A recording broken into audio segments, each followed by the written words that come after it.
दोस्तों आप सभी का स्वागत है करंट अफेयर्स फंडा के यूट्यूब चैनल पर। आपको बताना चाहूँगा आईबीपीएस क्लरिकल का जो प्री का एग्ज़ाम हुआ है इसमें क्या क्या चीज़ें पूछी गई हैं। सबसे पहले हम लोग बात करते हैं क्वांट सेक्शन की। तो क्वांट सेक्शन में आपका रॉन्ग नंबर सीरीज़ के क्वेश्चंस पूछे गए थे और रॉन्ग नंबर में आप ये मानकर चलें कि आप आराम से क्वेश्चंस को बना लोगे। बहुत ज़्यादा टिपिकल क्वेश्चंस नहीं थे। आपने अगर बेसिक प्रैक्टिस कर रखी है तब भी आपने क्वेश्चंस वहाँ पर बनाए होंगे। सिंप्लीफिकेशन के लगभग 13-15 सवाल आए हुए थे यहाँ पर, तो लोगों ने वो बनाए हैं। और डीआई में केवल एक ही डीआई हमें देखने को मिला है, वो है आपका टेबुलर डीआई। और 5 क्वेश्चन थे इसके ऊपर, तो लोगों ने इन क्वेश्चंस को भी आराम से बना लिया। बाकी रिमेनिंग क्वेश्चंस आपके अरिथमेटिक थे। तो ये आपका क्वांट सेक्शन का फॉर्मेट था। यहाँ पर क्वांट में आपके 35 क्वेश्चंस यहाँ पर पूछे गए थे।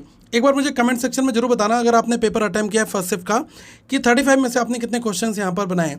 मेरे हिसाब से अगर इस पेपर की अगर हम बात करें तो लगभग कहीं ना कहीं पर 28 या फिर 30 तक क्वेश्चन आप बना सकते हो, अगर आपने थोड़ी सी अरिथमेटिक को टच अच्छे से कर लिया होगा तब। ठीक है, अगर हम बात करें इस रीजनिंग सेक्शन की, तो रीजनिंग सेक्शन में काफ़ी सारे लोग ऐसे हैं जिन्होंने 32-30 ऐसे बनाए हुए हैं ज़्यादातर लोगों ने। ठीक है, देखो ब्लड रिलेशन का क्वेश्चन था, उसमें फैमिली ट्री के ऊपर क्वेश्चन आए थे, लगभग 2-3 क्वेश्चन यहाँ पर थे। बाकी सैलोगिज्म के क्वेश्चन थे, ओनली फ्यू भी यहाँ पर था। तो ये आपका सैलोगिज्म था। इसके बाद आप देखेंगे इनइक्वालिटी, इसके क्वेश्चंस थे आपके। अल्फा न्यूमेरिक, ये बिल्कुल 5-5 नंबर बिल्कुल बोनस में लोगों के लिए मिले हैं। अल्फा न्यूमेरिक में सिंबल्स दिए थे और कैपिटल लेटर था, तो इनको आपको जो सीरीज थी उसको आइडेंटिफाई करके आपको क्वेश्चंस के आंसर देने थे। ठीक है, आप देखेंगे मीनिंगफुल वर्ड का एक ही क्वेश्चन आया था, 1 नंबर का था, उसमें FERN कुछ ऐसे करके वर्ड यहाँ पर दिया होता। तो एक बार बताइएगा कि आपने किस फॉर्मेट में किया है इसको। और जो पजल थी उसमें 7 वीक दिए हुए हैं, 7 वीक का कुछ डेटा था, उसको आपको अरेंज करना था। ठीक है, फिर आपका कुछ इस फॉर्मेट में था कि 4 मंथ दिए हैं, 2 डेट हैं जिसमें 5 और 20।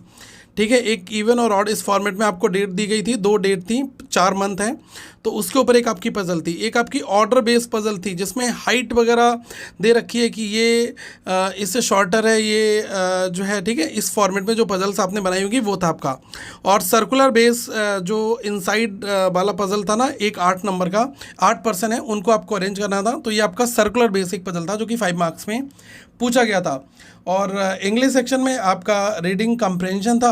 रीडिंग कंप्रेंशन के भी 8-10 सवाल यहाँ पर थे, आपको पता होगा। और जो इसमें था ना, मतलब एक रूलर काइंड ऑफ कुछ टच था थोड़ा सा। ठीक है, एरर्स के 5 क्वेश्चंस थे।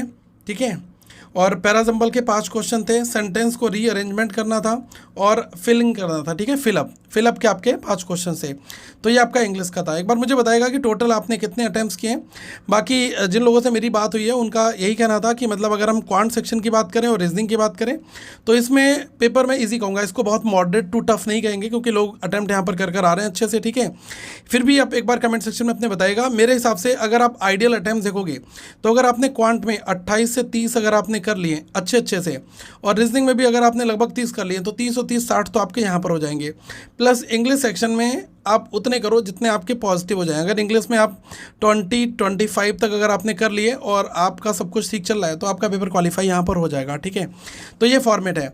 और जिन लोगों का आगे एग्ज़ाम है उनके लिए मैं यही कहूँगा कि अच्छी प्रिपरेशन करें। और हाँ, करंट अफेयर्स फंडा की PDF जो है वो ऐप पर अवेलेबल है, आप उनको देखें, अपनी अच्छी तैयारी करें।